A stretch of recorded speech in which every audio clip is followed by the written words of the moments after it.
let's take a look at how to apply a gradient to an object.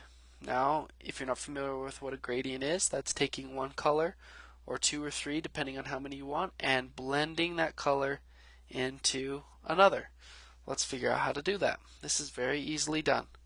Let's go ahead and select the object that we'd like to apply a gradient to. Let's go over to the right hand side and select our gradient palette.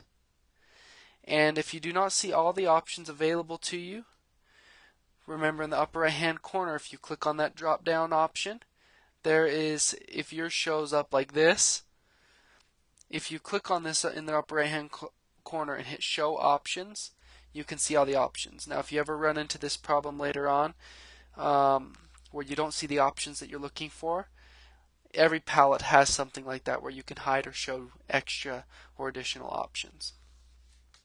So let's go ahead and apply this. I'm going to come down on this gradient line down here, and I'm going to go ahead and click. And as you can see on our object, it's applied a gradient from white to black. And I can go ahead and I can start selecting different colors. Now to do this, it's very simply done. Let's go ahead and let's change the white color to, let's do a blue gradient. So I'm going to go ahead and I'm going to double click on this white box here. And it's going to pull up white, and it's going to automatically be in grayscale. Again, I do not know why Illustrator does this, but it does. And it's kind of a pain, but it's easily resolved. Remember, here's our drop down box. Let's go ahead and click on that. And let's change this to RGB. Now we have all of our color options again. I'm just going to go ahead and I'm going to take my color picker right here. And I'm going to go ahead and click something right around in there. Okay, that's perfect. Now let's go back to our gradient palette, and I'm going to double click on the black, do the drop down, change it to RGB because that's the color mode I want. Let's find something kind of similar. Let's put some more black into it. There we go. That looks good. Now let's say I wanted to change the angle on this. There is a option of an angle here. Let's go ahead and let's do 90-degree angle. As you can see, it's shifted locations, and you can play with that. Next we have our type, whether you want it to be radial, whether you want it to be kind of a circular gradient and flare out, or whether you want it to be a linear. There I just did a radial. You can kind of see how it flares out in a circular motion. Location I haven't messed around much with, but you can play with it.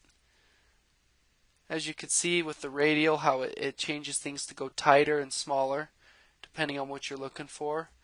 Most of the adjustments that I do is I just use the sliders here down at the bottom. I don't do a lot of radial gradients, to be perfectly honest with you. The linear seems to come in handy a little bit more. And then I just come down here and I can slide if I want it. If I want less of a particular color, I can also change the slider here to how gradual the gradient is. It works a lot like in Photoshop. To add sliders, just simply click on the slider there and additional sliders will pop up.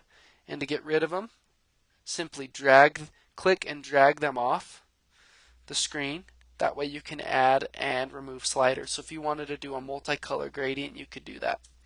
So that gives you an idea of the gradient tool. The first time I used it in Illustrator, it was a little tricky. It was a little bit harder than what I'd been used to in Photoshop. But as I got into it, it made more sense. So play around with it, experiment, and with time you'll get it easily.